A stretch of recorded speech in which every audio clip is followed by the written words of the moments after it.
Well, they put the gas line in this morning, and they had to cut through here.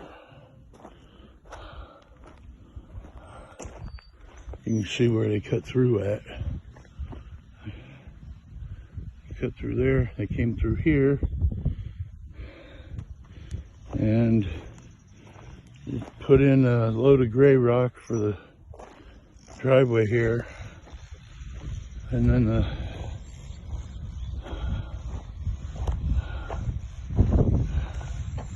it goes all the way down across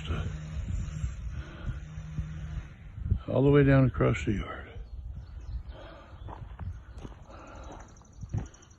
That's a little bit more than 5 feet, but it is what it is.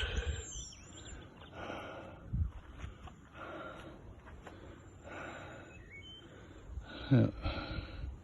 Hey, butterfly, what are you doing? Yeah.